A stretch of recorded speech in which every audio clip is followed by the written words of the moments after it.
Hi, I'm Tom McIntyre, the fellow behind the BehaviorAdvisor.com website, where we promote positive and respectful ways of helping kids make better behavior choices. Before we get into our discussion of the Diagnostic and Statistical Manual of the American Psychiatric Association, let me ask you a few questions. What is your level of familiarity with DSM? Either you're quite knowledgeable in the topic or, DS? And which condition has the greatest incidence level in our society? Autism or conduct disorder?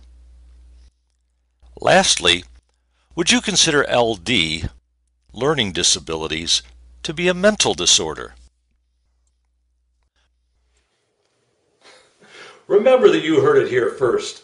Late December 2010, that in early spring 2013, many individuals with mental health problems will no longer suffer from those conditions. Conversely, many disorder-free individuals will, on that date, become mentally ill. Do I claim to have the soothsaying power of a Nostradamus? Am I the reincarnation of Gene Dixon? Am I merely using illusionatory prestidigitation a la Kreskin? Nope. I'm just reading up on the proposed changes to the DSM, the Diagnostic and Statistical Manual of the American Psychiatric Association, for its 5th edition, due out in May 2013. Let's take a peek at what we expect to see in the way of changes in DSM-5. My goodness, LD is a mental health issue? And there's Asperger's. In 1994, Asperger's disorder, marked by normal intelligence and expressive language abilities, but often ritualized single-topic communication and pesky social skills, made the DSM-4. When DSM-5 comes out, the DSM-4-TR disorder may be absent. Why, you ask? It seems that research comparing and contrasting Asperger's and high-functioning autism fails to find a difference between the two conditions. Overlap between the two disorders is problematic, with over 40% of kids diagnosed with Asperger's or other autistic spectrum labels meeting the criteria for high-functioning autism. If the proposed changes are adopted, kids with Asperger's will be reclassified as having high-functioning autism. While that overlap is no doubt a problem, I think that trying to fit all people with Asperger's into the high-functioning autism category is just fraught with problems.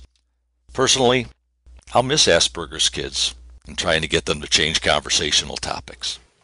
Let's see, for conduct disorder, we'll have new criteria for its identification.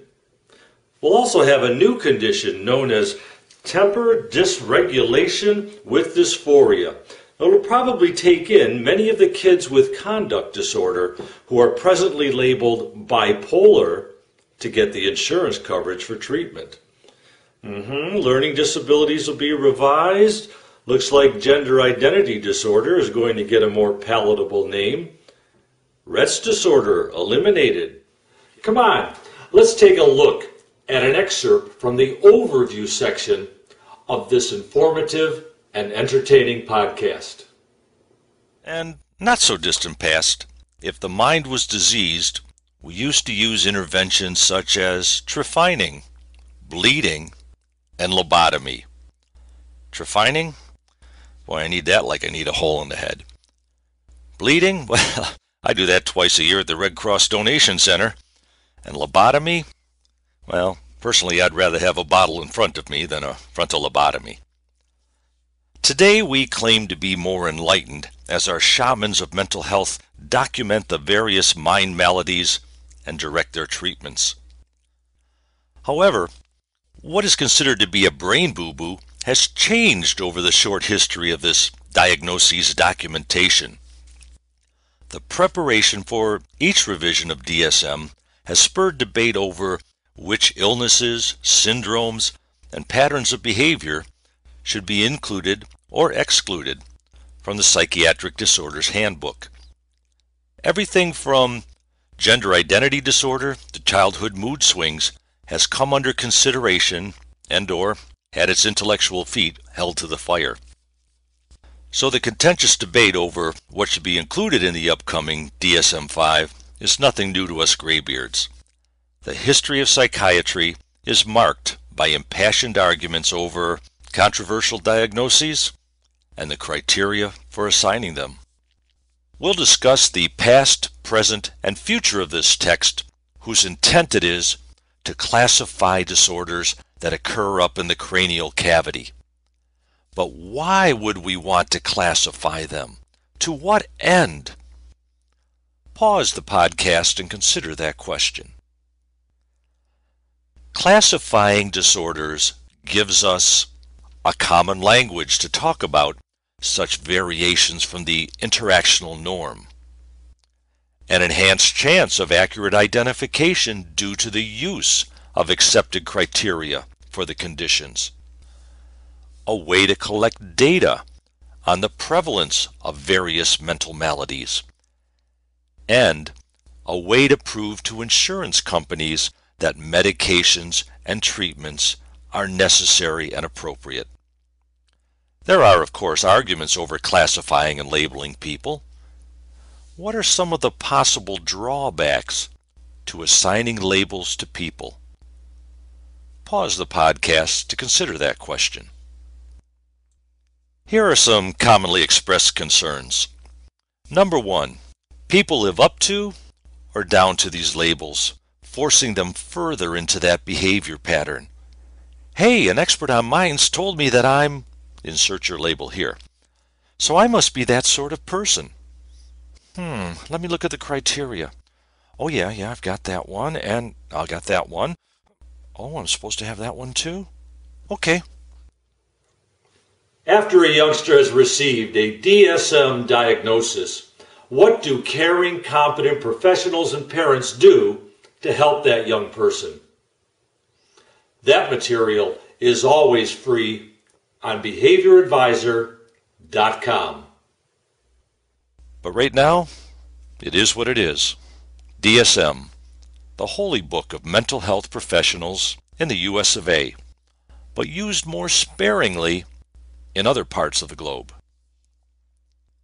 Another commonly used guide is ICD-10, Chapter 5, Mental and Behavioral Disorders, part of the International Classification of Diseases, created by the WHO.